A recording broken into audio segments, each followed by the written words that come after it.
날마다 쓰는 나의 신앙일기 TV 데일리 큐티 나무향기입니다. 오늘은 미가 6장 6절에서 8절을 묵상하겠습니다. 내가 무엇을 가지고 여호와 앞에 나아가며 높으신 하나님께 경배할까? 내가 번제물로 1년 된 송아지를 가지고 그 앞에 나아갈까? 여호와께서 천천의 순양이나 만만의 강물 같은 기름을 기뻐하실까? 내 허물을 위하여 내 맏아들을 내 영혼의 죄로 말미암아 내 몸의 열매를 드릴까? 사람아, 주께서 선한 것이 무엇임을 내게 보이셨나니 여호와께서 내게 구하시는 것은 오직 정의를 행하며 인자를 사랑하며 겸손하게 내 하나님과 함께 행하는 것이 아니냐.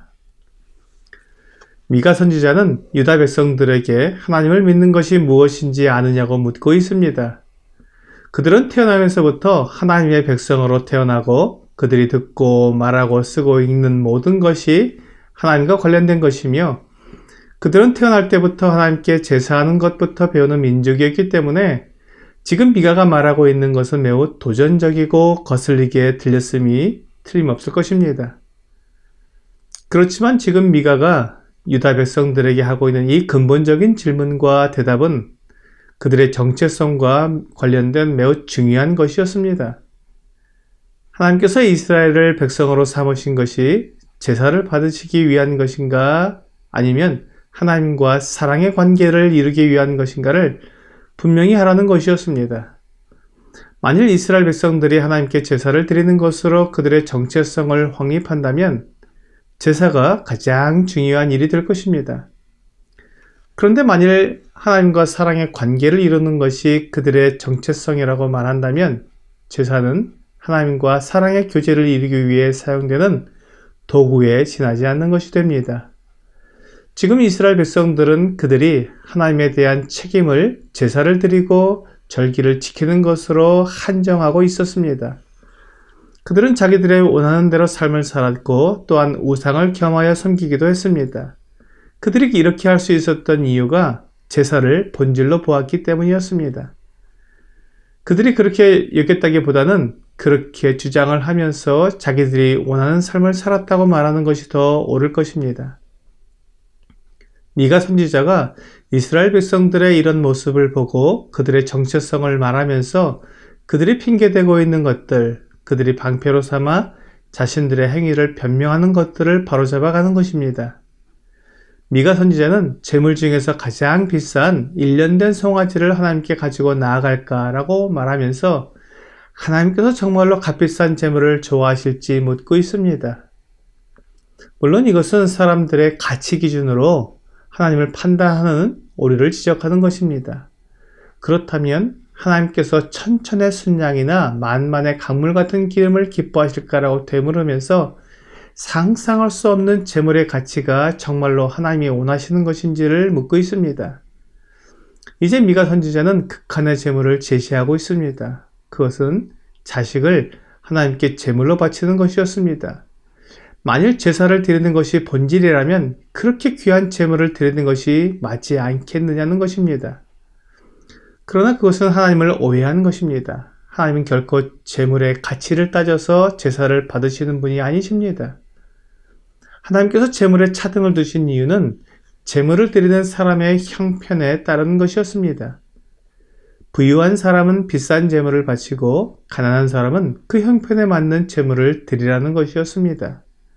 제물에는 차등이 있었지만 하나님이 받으시는 결과에는 전혀 차등이 없었습니다. 레위기 5장 11절부터 13절은 만일 그의 손이 산비둘기 2마리나 집비둘기 2마리에도 미치지 못하면 그의 범죄로 말미암아 고운 가루 10분의 1 에바를 예물로 가져다가 속죄 제물로 드리되 이는 속죄죄인즉 그 위에 기름을 붓지 말며 유향을 놓지 말고 그것을 제사장에게로 가져갈 것이요 제사장은 그것을 기념물로 한 움큼을 가져다가 제단 위 여호와의 화제물 위에서 불사를 지니 이는 속죄제라. 제사장이 그가 이 중에서 하나를 범하여 얻은 허물을 위하여 속죄한즉 그가 사함을 받으리라. 그 나머지는 소제물같이 제사장에게 돌릴지니라 라고 말씀하고 있습니다. 암컷 어린 양이나 염소 또는 산비둘기 2마리나 집비둘기 새끼 2마리나 방금 읽은 대로 고운가루 10분의 1 에바를 제물로 드린 모든 속죄제에서 그 제물로 인한 차등은 없었습니다. 모두가 허물을 위하여 속죄한 즉 그가 사함을 받으리라 라고 되어 있습니다. 이것이 이스라엘 백성들이 알아야 할 하나님의 마음이었습니다. 하나님께서 제물을 바치게 하신 것은 하나님께서 제물을 좋아하시기 때문이 아니었습니다. 사람들의 죄를 용서하고 하나님과의 관계를 회복하기 위한 수단으로 제사를 드리게 한 것입니다. 만일 제물을 바치지 않으면 죄 지은 자가 죽어야 하기 때문에 하나님께서 그 사람을 대신하는 제물을 드리게 하신 것입니다. 하나님은 제사나 제물이 아니라 그 사람을 원하십니다. 하지만 사람들은 자신이 아니라 돈을 드리고 자신은 쾌락과 죄 그리고 불법과 불의에 드리려고 합니다. 이것이 이 세상 신에게 속한 사람들의 마음입니다.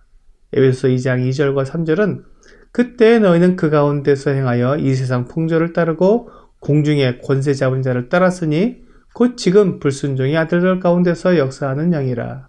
저희는 우리도 다 그 가운데서 우리 육체의 욕심을 따라 지내며 육체와 마음에 원하는 것을 하여 다른 이들과 같이 본질상 진노의 자녀이었더니 라고 말씀하고 있습니다.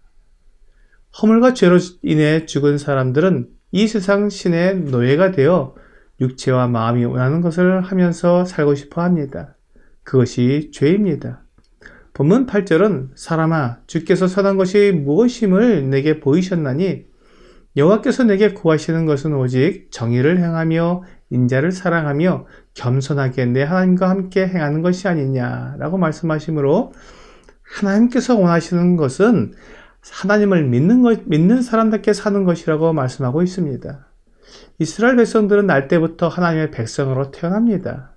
하나님은 그들에게 하나님의 백성다운 삶을 요구하시는 것입니다.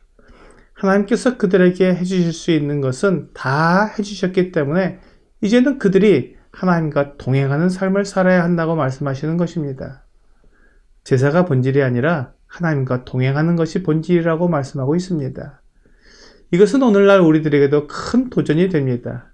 예수 그리스도를 믿고 거듭난 그리스도인들이 자신을 구원해 주신 하나님께 헌금을 드리며 예배 시간에 참여하는 것으로 거듭난 사람으로서의 삶을 살아가고 있다고 말할 수는 없습니다.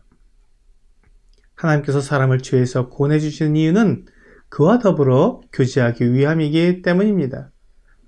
하나님은 언제나 우리와 동행하시며 교제하기를 원하십니다. 오늘의 적용 질문을 보겠습니다.